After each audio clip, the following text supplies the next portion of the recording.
Princess, say hi. Say hi, princess. Ooh, ooh, ooh, ooh, ooh. Okay.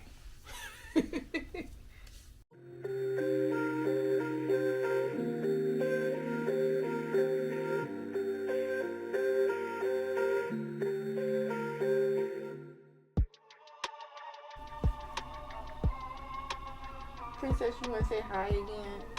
You want to say hi, princess? Hi, princess. He's such a regal mommy. Such a regal kitty. Welcome back to Ethereal and Elusive. I am, depending on when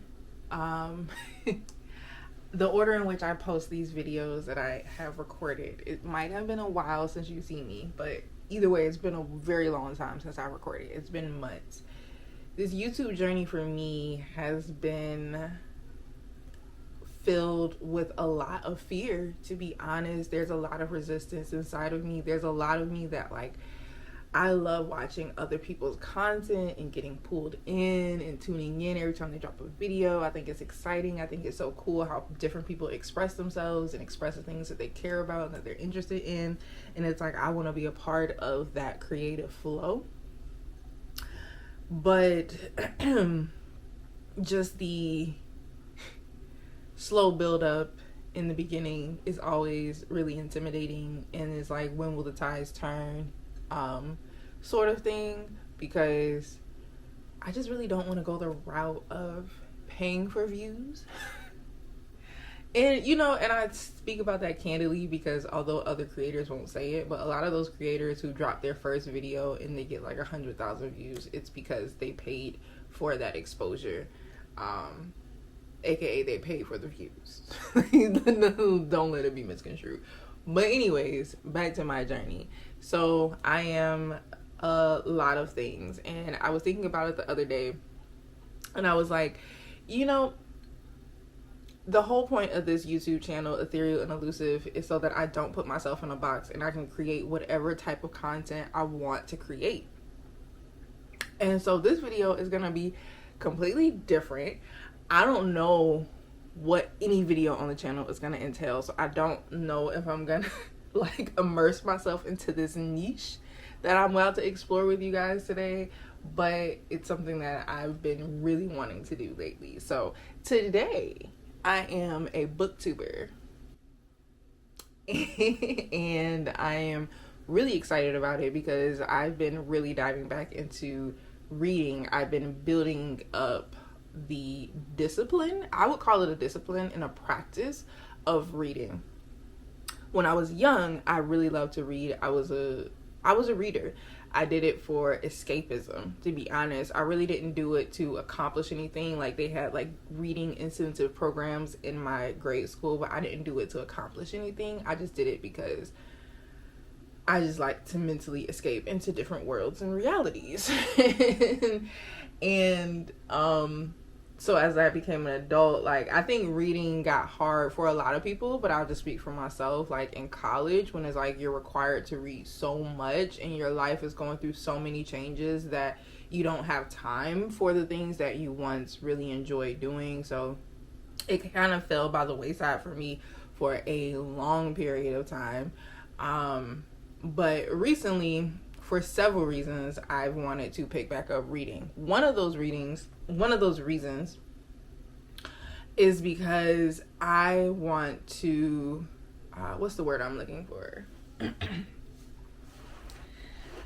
I want to elongate my attention span.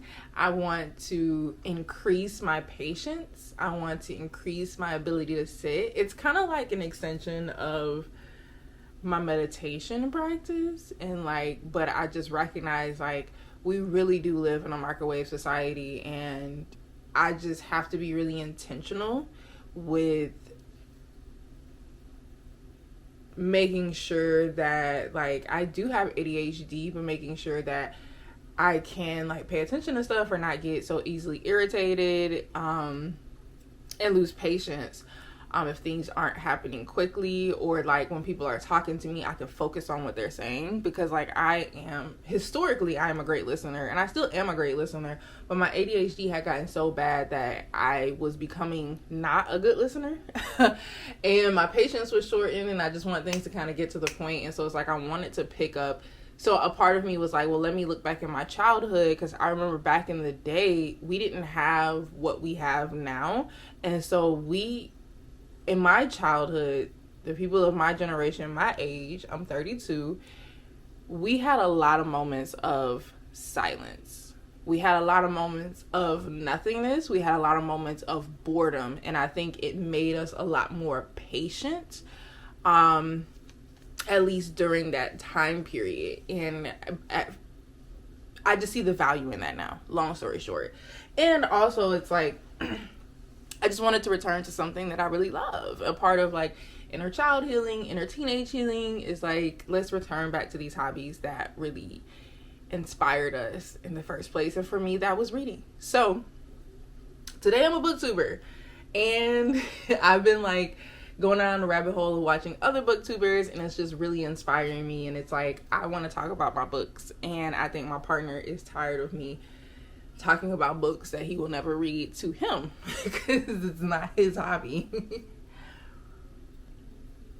So I wanted to talk to you guys about April and what I read this month, because also, historically speaking, I have been in the past, I'm grateful to say this, I have been in the past a slow reader. It would take me like a month to get through a book.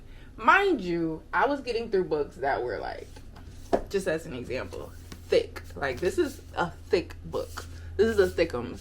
And it would take me a month to get through it.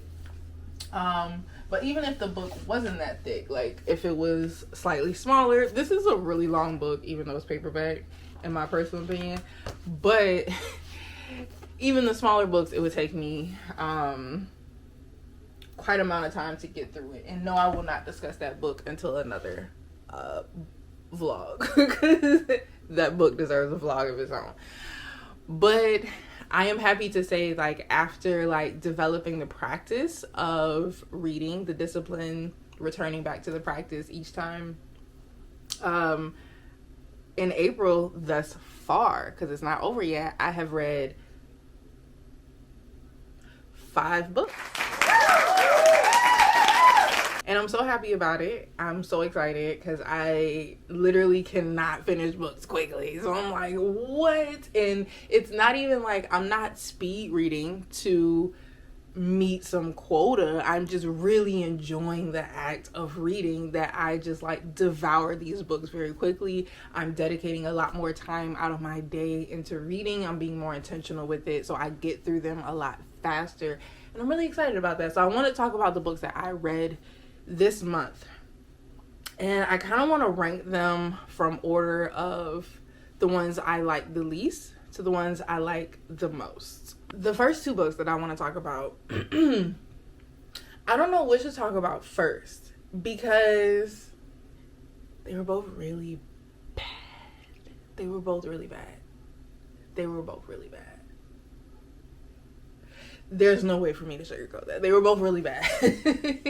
But I'm gonna start with the one I DNF'd, because at least the second one I could finish.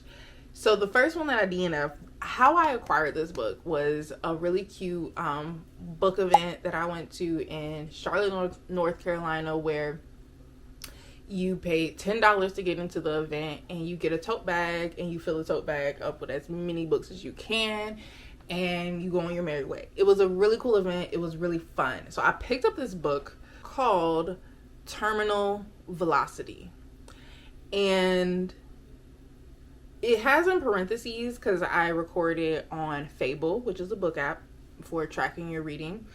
It has in parentheses number 2. So I'm thinking that this is book number 2. But of course, the way that I acquired this book is like, you just get what you get type of thing. So I didn't know that it was number 2 in a series, but also like, I feel like unless it's like a fantasy book, you can kind of jump in at any point in the series, and the author should be able to just frame it as a continuation. So anyways, so the book is about a woman who is married to a man and basically runs away to live on a lesbian commune, in essence. And there's a lot of plant medicine and straight up drugs involved. And the premise of the book, and like she has a cat, it's a lot, right? And the premise of the book, honestly, for anybody who knows me, knows that will probably be on brand for me for a lot of reasons. I love cult documentaries. I'm fascinated by that. I love plant medicine. I'm queer. Like, it's like all of these things that I would be fascinated by. So I was like, this is going to be a really interesting read. And then I got into the book, and the way that it is written, and I would just want to say this, like, before I get into my honest opinion, none of these are a critique on the artist or the author. Perhaps they are, but none of these critiques are said in a malicious way, because I am also a writer. So I would never want to bash somebody else's art. Like, I never feel like we should dehumanize artists in that way, where we're not even cognizant of how things might land. But I have to tell my honest opinion. And my honest opinion is that this book was written in a way that was really hard for me to follow and consume. It was hard for me to follow. So in one essence, like, the book is really old and the setting is really old, and so it's like the conversation topics and the cultural references in the book just doesn't make sense to me, because also, like, I'm pretty sure it's set in like the 60s or the 70s. I don't know, it's somewhere between the 60s and the 80s, one of those decades. And I don't think it's the 80s, but I don't know. And then also the main character is a white woman. All the main characters are white women. And that is also a cultural history that I am not tapped into. Like, if you were referencing Diana Ross and Jimi Hendrix and all of those people and like those cultural references, I would get it. But some of the things that they talked about, I just didn't get it. And I think that one of the separations just was that, like, the cultural racial differences. And then the way that the author actually like wrote it, it was like, to me, it was not cohesive, isn't the word. It didn't go in an order that really flowed sequentially in my mind. And perhaps it's because it was book number 2. Maybe the author was summarizing kind of what happened in book number 1. But it didn't feel like that, because I got like 100 pages in and everything was just still like, it honestly felt like a stream of consciousness, in a way that she would talk about one thing and then she would branch off to another thing and then she would branch off into another thing. And it just didn't flow. And it was just like hard to follow. Like, she would be in the middle of one story and then she'll jump to another story, but then that story will connect to this story that happened, and it just didn't flow. And then what really made me put the book down, what really made me DNF the book, was that I am a black woman. I'm blackity black, black, black, black, black, black, black. I primarily read authors of color. I will read anybody, but primarily I read authors of color. I'm here for the people, okay? And this person, these group of white women in this book, they were feminists, and so they were for causes. They were for a cause, but it's like, how can I describe it? It was interesting because the author pointed out at one point in the book, like, the fact that because they are white women, the police will not treat them a certain type of way. They can get away with a lot more. And I appreciate the author for recognizing that, but then reading kind of what the things that happen in, like, the way that the characters were operating, their advocacy felt performative. It felt performative, and it felt like they knew that police officers would not drag a white woman out of a building. They literally said this. They're not going to drag a white woman out of the building. That would be a bad look. And so they kind of like exploited that, but to me, not in a productive way. I'm so glad you acknowledged your privilege, but then you did nothing with it. And it just angered me, especially knowing that my ancestors and the people that look like me or any other shade of brown would have lost their life. And I think, like, especially now with everything going on, this was just not the right time for me to read this bullshit. So I didn't. I DNF'd it. And then next, I will talk about Stranger Danger. Stranger Danger is a book that I found at Dollar Tree. I am a proponent of finding books at Dollar Tree, and I really want to make a video about that, but I'm not here to talk about that just yet. But I found it at Dollar Tree. It gave horror. It gave the cover, and everything about it gave that it wasn't gonna be that great, but it would be kind of like what a slasher would offer you. Like, slasher horror movies are not the most profound horror movies, but they're entertaining enough. And so I was like, okay, this will be entertaining enough. And honestly, that's kind of how the book felt, which is why I was able to finish it. Also because it was so short. That's also why I was able to finish it. And also, I did like how the book felt. So another reason why I wanted to do a BookTube video is because I am a bibliophile. I am. You can judge a book by its cover.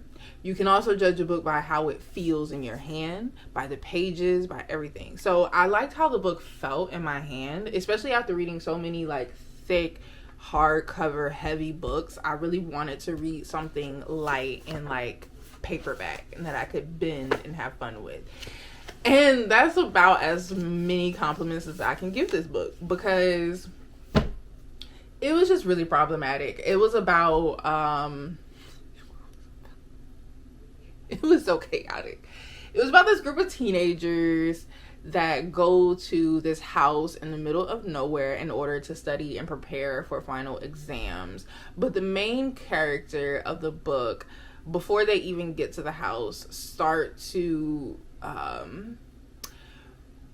suspect that someone is trying to blackmail her with a secret that she has.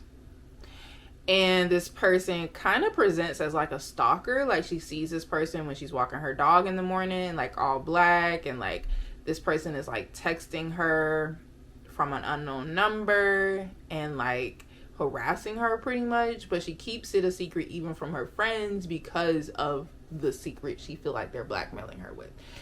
And I honestly don't think any of you should read it. So, spoiler alert, I'm just gonna spoil the book because I don't think that y'all should read it, but skip ahead if you don't want to see this.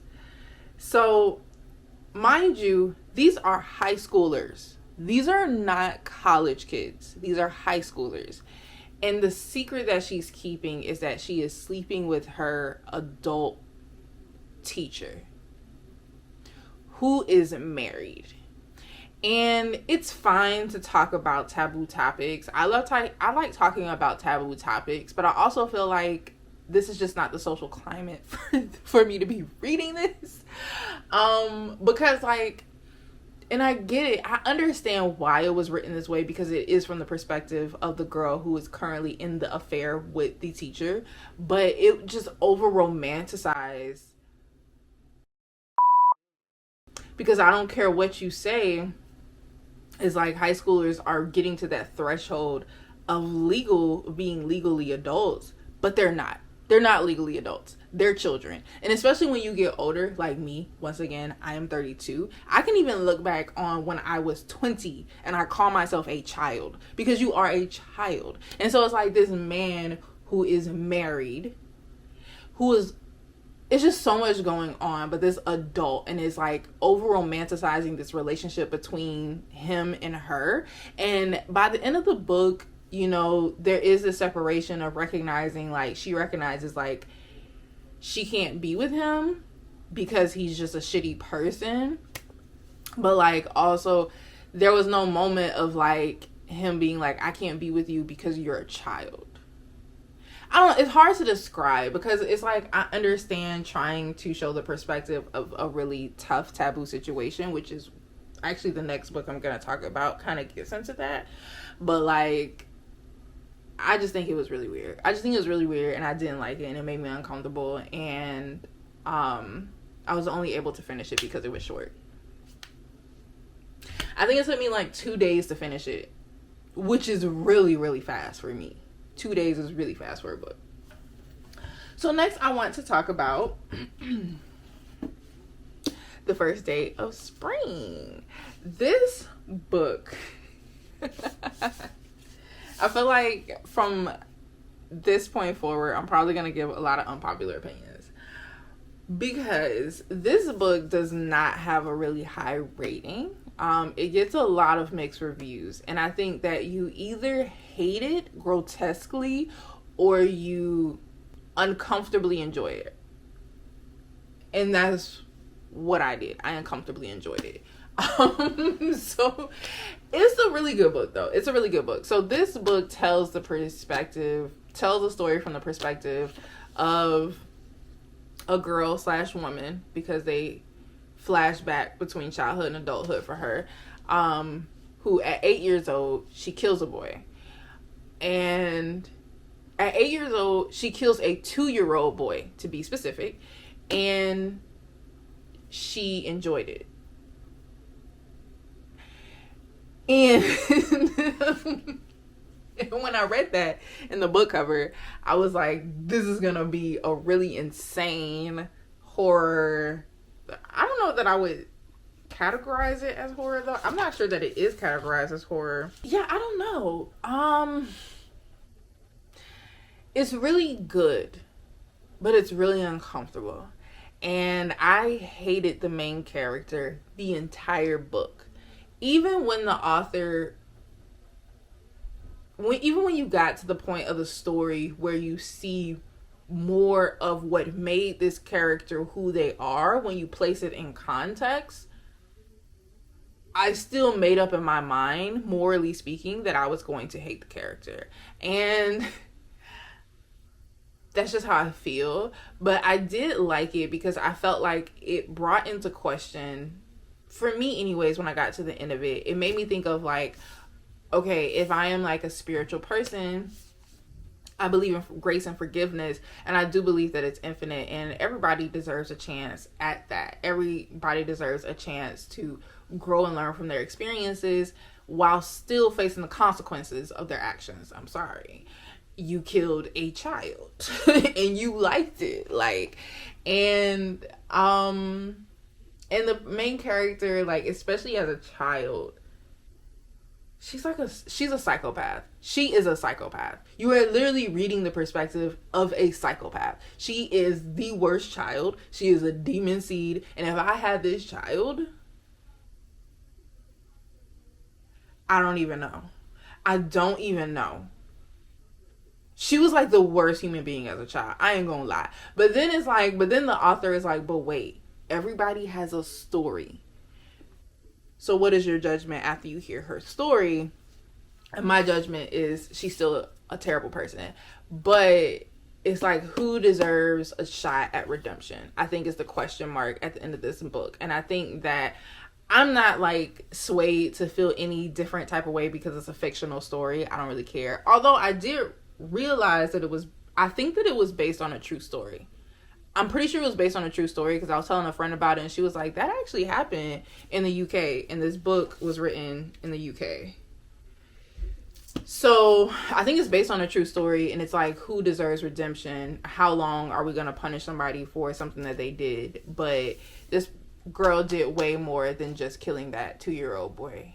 So I don't know. I think that it starts a great conversation. I really do. And that's why I enjoyed this book. I think on my Fable app, let's see, I gave it 3 stars.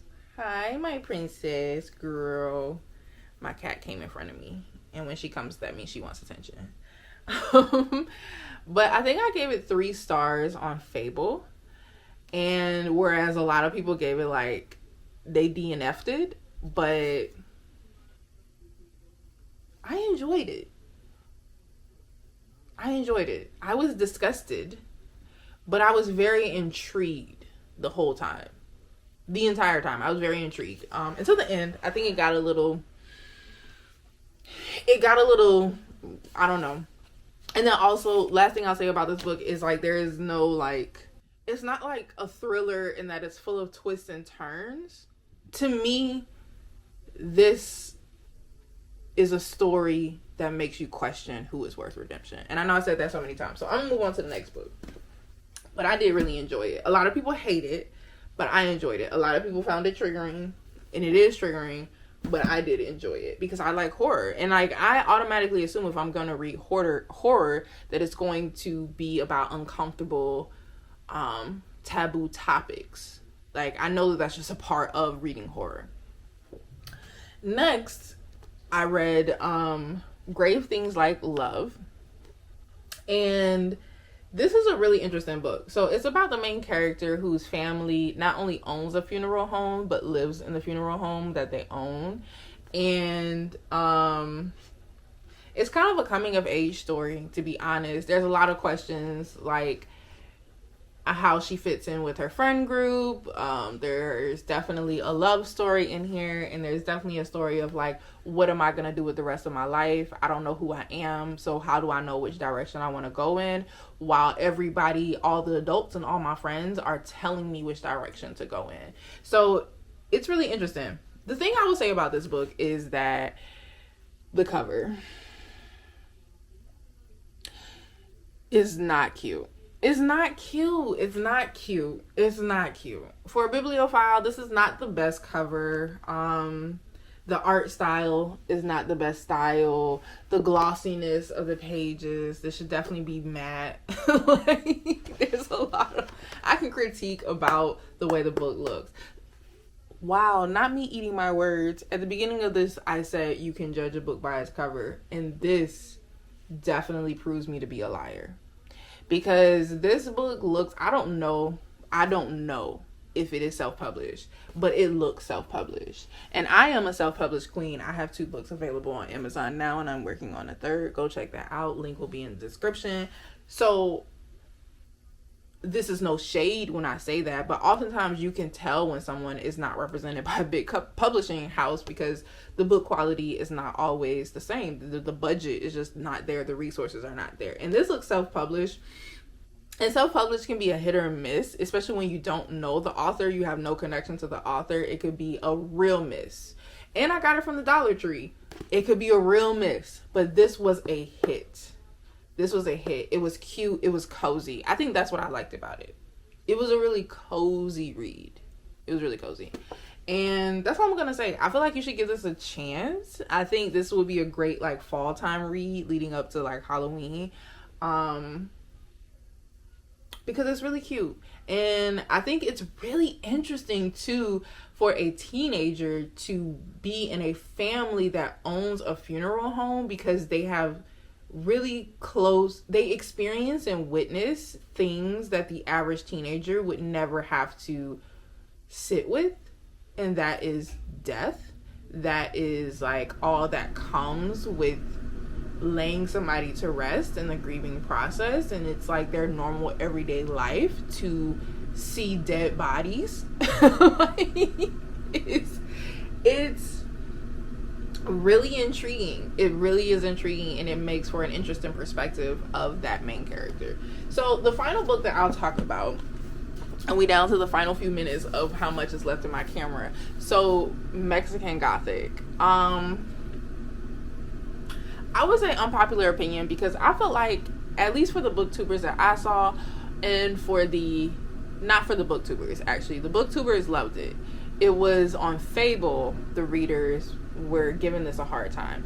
But I have found that sometimes people just give authors of color a harder time because they simply just don't understand the context of the culture and the way that things are written.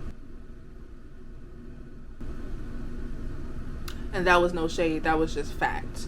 So, Mexican Gothic, I really love this book. I really love this book. I had to think about it. I'm pretty sure I gave it 5 stars. Pretty sure I gave this book 5 stars because as I'm getting more and more into horror, so like I told y'all, I recently got back into reading, and so like in reading, exploring all the genres, recognizing like not only do I like horror films, I actually prefer horror books, and I like the whole genre.